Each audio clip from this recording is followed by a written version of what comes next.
Today I'm gonna show you how to make authentic soul samples from scratch, like this one.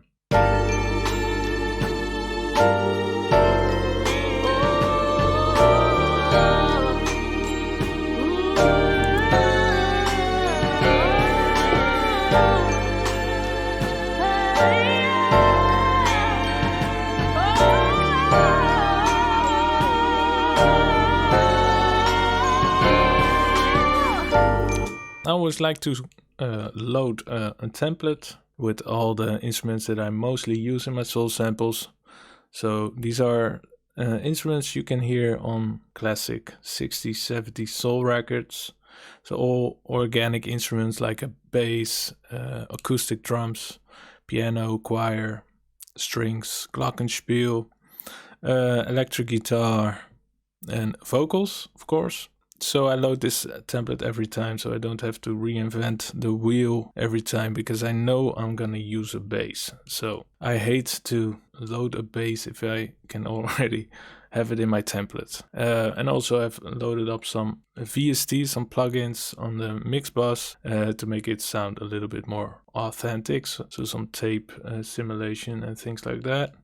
So I don't have to load them every time I start a new sample, because that will drive you nuts in the end if you make a lot of samples. So make a template out of the first real great soul sample that you make. You can copy me, just load these instruments. So if you have a sample that you're really happy with, you like the instrumentation, you like the plugins that you used, turn it into a template so you don't have to start from scratch every time you make a soul sample. What I always start with is a chord progression, because it's music and it's built around chords. Really easy if you have a great chord progression to build every other melody from there. So that's the way I like to build my samples, from a chord progression. I use the piano for that. So let's look at this chord progression. If you listen to soul music, you hear a lot of jazzy chords, jazzy sounding chords. So what I mean with that is 7 chords. So you have the normal triad and then the 7th of the scale added to that, or the 9th added to that. So I wrote the chords down because they are quite complex. The first chord is a G minor 9. Second chord is an F sharp augmented 7. The third chord is a D sharp major 9. And the fourth chord is a F sharp diminished 7. So you hear 9 and 7 a lot. So you should add those to your chords to make them sound a bit more full, but also a bit to give them a bit more of complexity. These chords were used in these soul records. How does this chord progression sound on its own?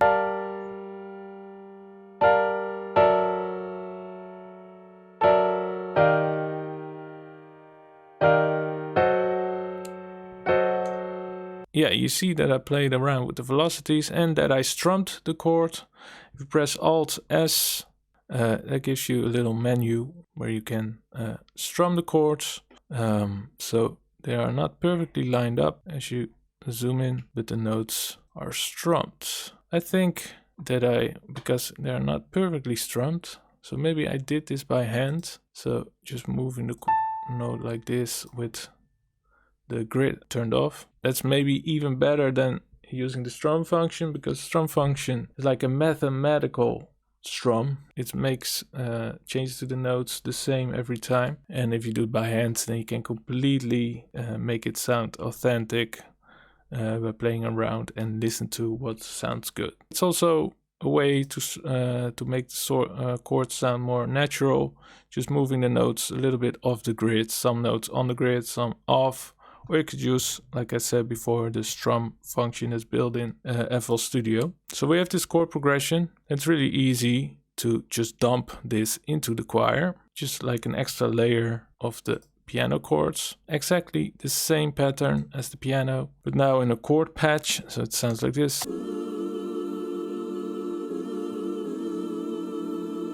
Right, next up, strings. If I'm building this sample, I always work from one pattern, so I see the notes shining through the new pattern. Okay, that sounds abstract, but what do I mean with that? Okay, I pasted all the different layers in one pattern. You see the piano chords shining through, so I see which notes I use for the piano progression. That really helps me to choose the notes for my melody of my string, because most of these notes are also inside of the chord. This one not, but these. Oh, this one is out of the chord, but it's inside of the scale, because I also use scale highlighting. So if I look at the single pattern, you see the lighter lines are all in scale and the darker lines are out of scale. So if you are the type that clicks in notes, then you can use the scale highlighting and just experiment with clicking in notes until it sounds good. What I mostly do is sing my melody and then find this melody that I have inside my head. Try to click it in. It sounds more natural, and it's a lot more faster for me than trial and error, clicking in notes and just hoping, praying to God that a nice melody will come out. What I do is listen to the chord progression and then sing a melody until I find a melody that sticks with me, and I'm like, okay, this is really catchy. Da, dee, da, da, da, da, da. Ra, ra, ra. Now click it in. If you practice that, you get really fast in it. So don't worry about that. Just practice it.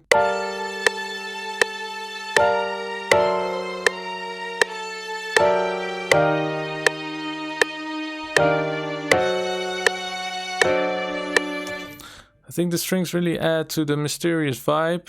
It's a soul vibe. It's also a bit dark and dramatic. That's the word. It sounds a bit dramatic to me.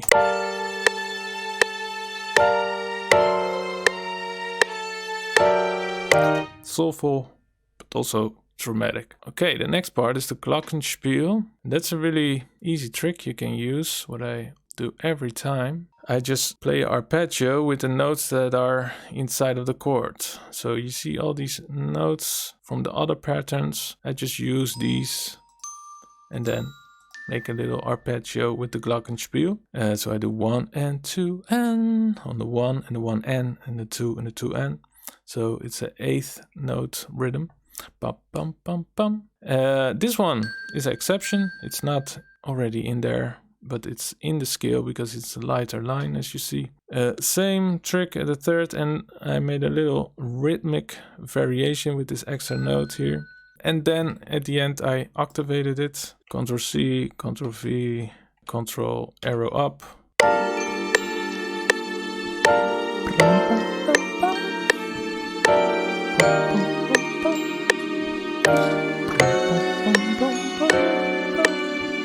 I think I added the bass, and if we look at the bass, it's just following the root notes of the chords. And then you see this little extra notes, transition notes, because if you listen to soul music, the bass can play some interesting notes in between the root notes. Try to make it a bit more interesting with these extra notes and not just play only the root notes. That's not how soul music sounds. So.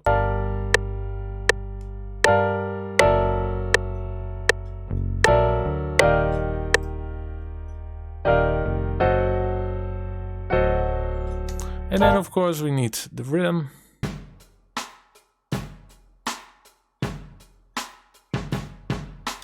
No surprise, we have a snare on the 2 and the 4. We have this 8th note hi-hat pattern. So 1 and 2 and 3 and 4 and a little variation here at the end with the open hi-hats. And the kick is on the 1 and the 4 mostly. 1 and the 3 with some extra notes here and there. So now we have all the elements, almost, because I recorded the guitar and vocals eventually. This guitar, I find it really hard, really hard to program a guitar that sounds realistic, but fortunately I play guitar, so I recorded these little single notes inside of the blues scale of G minor with a little bend of it.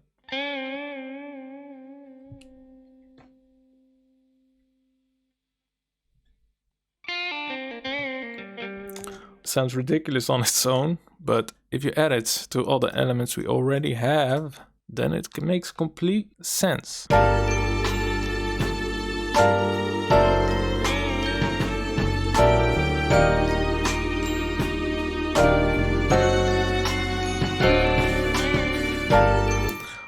And then I found this sample on Splice that I at the end did not use because it's not allowed by the terms of Splice to use their samples inside of your sample.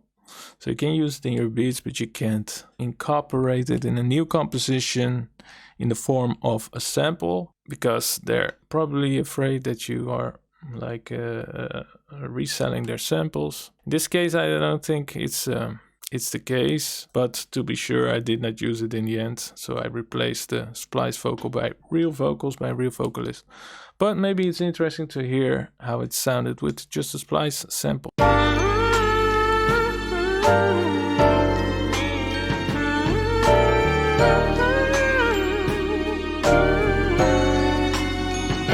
Okay, so in the end I did not use it and asked a singer sing some vocals over the sample. So she recorded 3 backing vocals, which creates like a choir.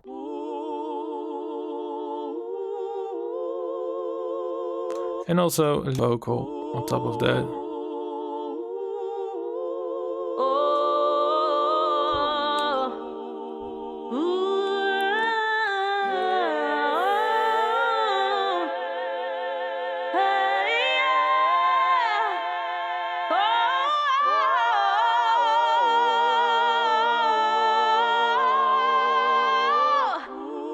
Really great vocals. She really brought the drama in.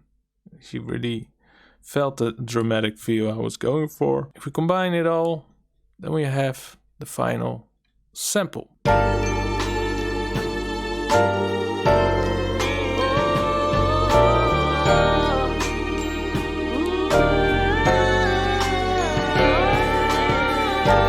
Right, then it's time to arrange it out. So I always start my samples with all the elements. So the producer I'm sending it to gets awakened right away. No time for boring intros because he will just throw it in the bin. And then after all the elements, so this could be used for the hook. Then I take some elements out for the verse. The second part of the verse, some elements come in. And then I always try to make a variation that could be used for a breakdown or something that's completely different.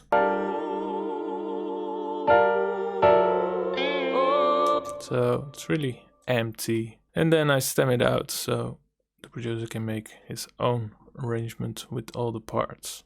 So this is basically how to make a soul sample from scratch. I hope you learned something. If you did, thumbs up. If you want to see more content, please subscribe, and I see you next time.